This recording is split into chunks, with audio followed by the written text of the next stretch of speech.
Let's take one more example. I don't think I'm going to solve this explicitly by myself, but I'll leave it to you as homework. So if I give you the matrix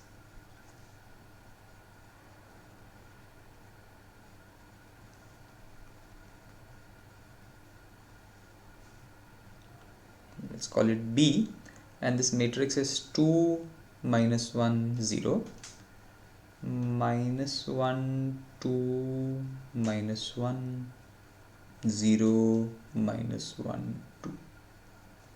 I want you to verify, please do this calculation on your own for practice. I want you to verify that the eigenvalues are 2, 2 minus root 2 and 2 plus root 2. And the eigenvectors corresponding to each of them are, the eigenvector corresponding to 2 is 1 0 minus 1.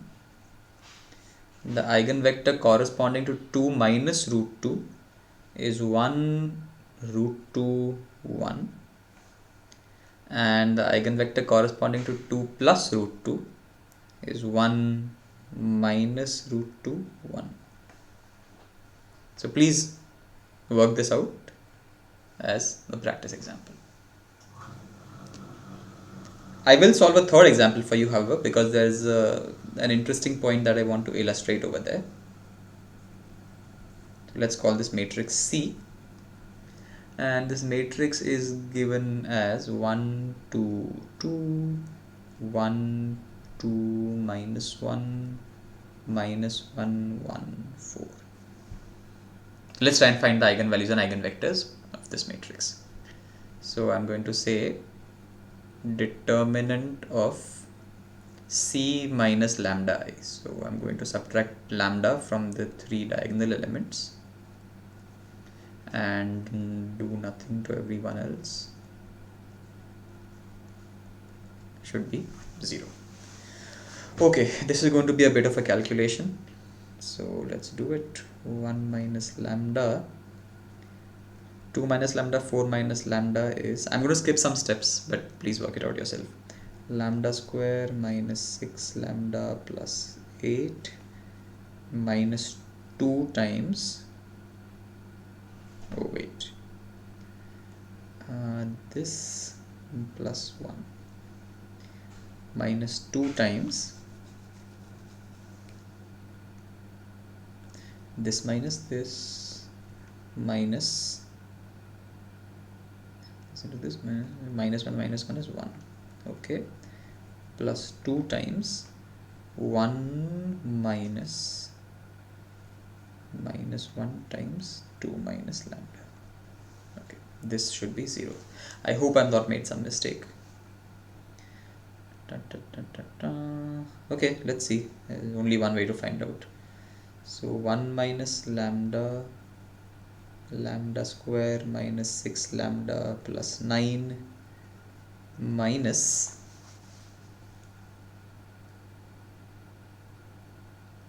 let's call it plus minus 2 into 4 is minus 8 plus 2 lambda plus 2 plus 2 plus 4 minus 2 lambda is 0.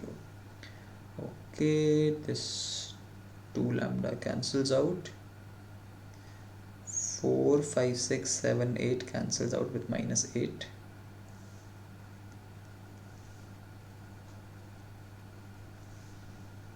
Oh, very good. This is actually easier than I thought.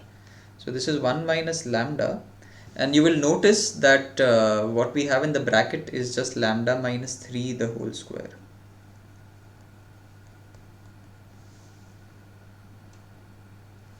Therefore, the eigenvalues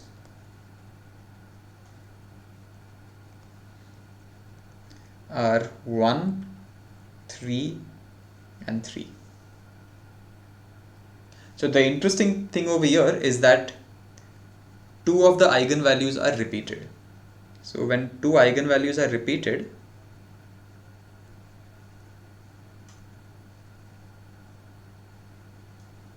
we say that they are degenerate.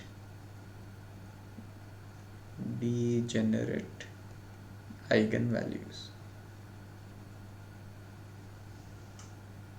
And this now is going to become interesting to find the eigenvectors. Let's see what we get. To find the eigenvectors, I called it C minus lambda identity operating on vector V is 0. So let's first find the eigenvector for lambda equal to 1, was it? 1, yeah. So C minus lambda I, I'm subtracting out 1 from all the diagonal elements. So 1 minus 1 is 0, 2 minus 1 is 1, 4 minus 1 is 3. 2, 2, 1, minus 1, 1, minus 1. Operating on my eigenvector x, y, z should give me 0, 0, 0. Okay.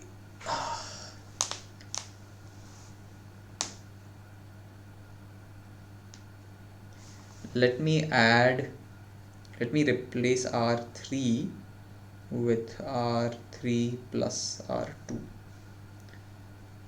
So this will become 0, 2, 2, 1, 1, minus 1. Minus 1 and 1 is 0, 1 and 1 is 2, 3 and minus 1 is 2.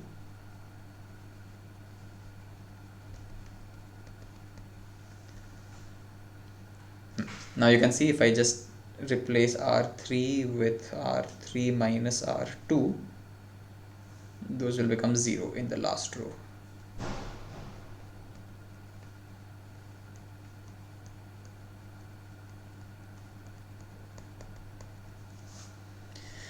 Very good.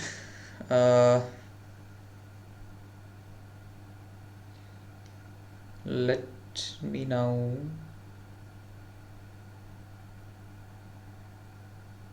no, I think they should be fine. Yeah. If I multiply the first row by half, then the 2's will become 1's. So 0, 1, 1, 1, 1, minus 1, 0, 0, 0.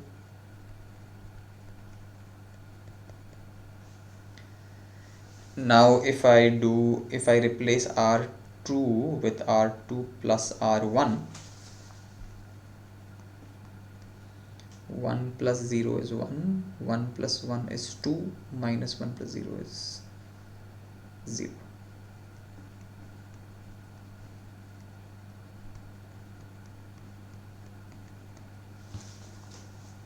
Okay, I think we've done enough.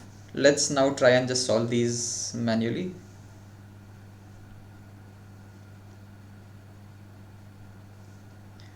So the first equation gives me y plus z is 0, and the second equation tells me that x plus 2y is 0.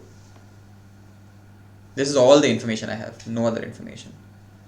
So the eigenvector is, suppose, let me write this slightly differently. So I'm saying z, I'm trying to write everything in terms of y because y comes in both equations. So I'll say z is minus y and x is minus 2y. So if I take y equal to 1, suppose, then z has to be minus 1 and x has to be minus 2. So this is the eigenvector corresponding to lambda equal to 1. Let's try and find the eigenvector for lambda equal to 3.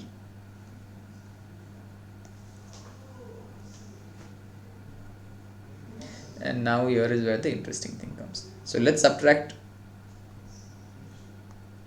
3 from all the diagonal elements. So 1 minus 3 is minus 2, 2 minus 3 is minus 1, 4 minus 3 is 1, 2, 2, minus 1, 1, minus 1.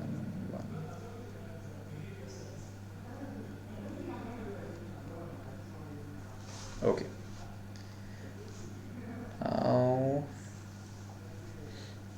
let's replace R2 by, no, let's replace R3.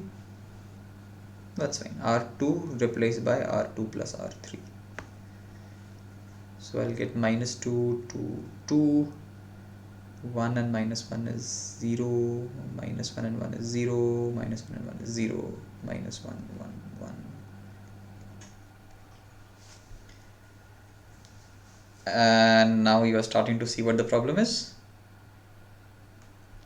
Because now if I replace R1 with R1 plus R1 minus 2R3,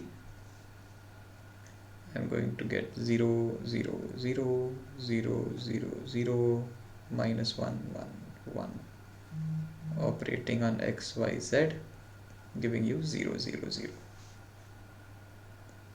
So I have only one equation now, because the first two equations just give me 0 equal to 0. That doesn't give me anything meaningful. I only know that minus x plus y plus z is equal to 0. In the previous cases, like over here on the last page, if you fixed a certain y, you got a definite value of x and z. But now just fixing one of them is not enough. You need to somehow fix two of them in order to get the third one. So this is no longer the equation of just one particular line or one particular direction in your space. This is actually the equation of a whole plane in your space. This is a plane. So because there were two eigenvalues with the same, the two eigenvalues were degenerate, two same or degenerate eigenvalues, you don't get two separate directions.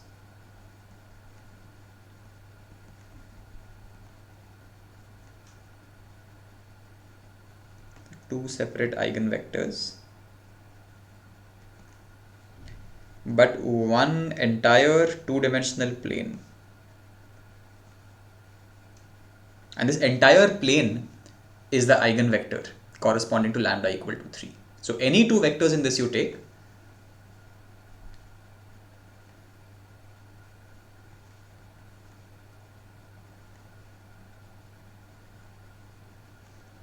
they are valid eigenvectors.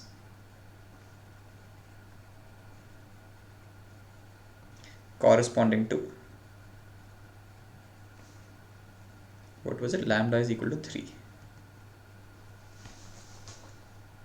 Suppose you had a matrix for which all three eigenvalues were the same. Then you would have ended up with an entire three-dimensional space, and any vector in that three-dimensional space would be a valid eigenvector. And that is exactly what you saw. In the very first example that I gave you the identity operator. This was just 1, 1, 1. Eigenvalue 1 for all vectors. So basically this is a degenerate matrix where all the eigenvalues are 1 and they are the same. Therefore any vector is a valid eigenvector.